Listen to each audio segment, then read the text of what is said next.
Hello everyone, আসসালামু আলাইকুম। সবাই কেমন আছেন? আশা করি অনেক ভালো আছেন। তো আজকের ভিডিওতে আমরা জানাবো যে একটি ফ্রিজে এই যে সাইড কিন্তু গরম হয়, দুই পাশ অতিরিক্ত গরম হচ্ছে।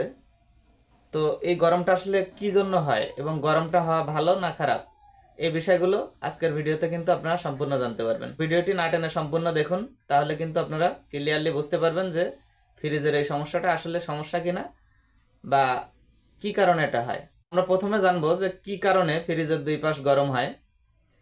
তো দেখুন দর্শক, আমরা যখন একটি ফ্রিজ স্থাপন করি তখন ফ্রিজের পাশ দিয়ে হাঁটতে গেলেও কিন্তু অনেক সময় শরীরে তাপ অনুভূতি হয়, এবং যখন আমরা বডির পাশে হাত দেই, এই বডির পাশে যখন আমরা হাত দেই তখন কিন্তু গরম, অনেক গরম থাকে। তো এটির মূলত আসলে কারণ কি? দেখুন, একটি ফ্রিজ কম্প্রেসারের মাধ্যমে কিন্তু চলে।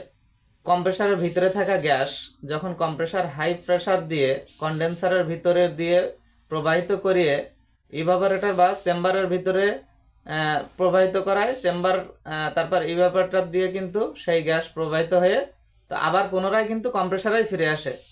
তো দেখুন, এই যে সার্কুলেশনটা হয় গ্যাসের, তো এখানে যখন কম্প্রেসার থেকে প্রথম গ্যাসটি রিলিজ করে হাই প্রেসারে কন্ডেন্সারে পাঠায়, তখন এই হাই প্রেসারের কারণে কিন্তু কন্ডেন্সার পাইপ কিন্তু গরম থাকে বা কন্ডেন্সার পাইপটা চিকন থাকে, এবং সেই চিকন পাইপ দিয়ে হাই প্রেসারে গ্যাস যাওয়ার কারণে কিন্তু হিট উৎপন্ন হয়। ফ্রিজের কন্ডেন্সার পাইপ কিন্তু এই দুই পাশ দিয়ে থাকে।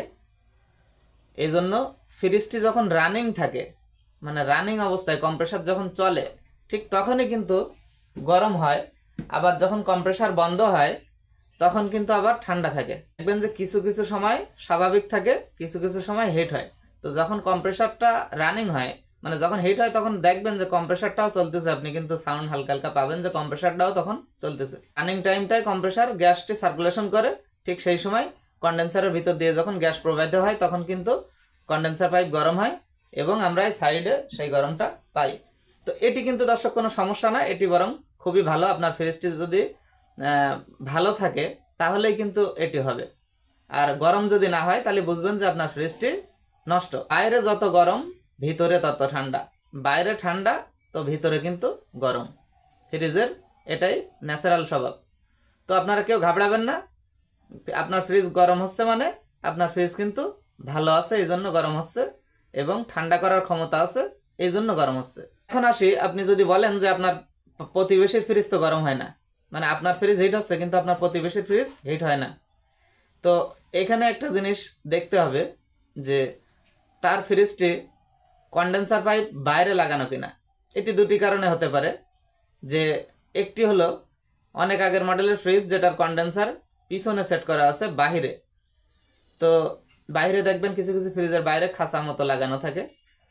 তো ওই কন্ডেন্সার বাইরে থাকার কারণে কন্ডেন্সার হিট হচ্ছে পিছনে কন্ডেন্সার, কিন্তু ফ্রিজের বডিতে কোনো হিট নাই, কারণ বডির ভিতর দিয়ে গ্যাস প্রবাহিত হচ্ছে না, বা কন্ডেন্সার পাইপ কিন্তু বডির ভিতরে নাই।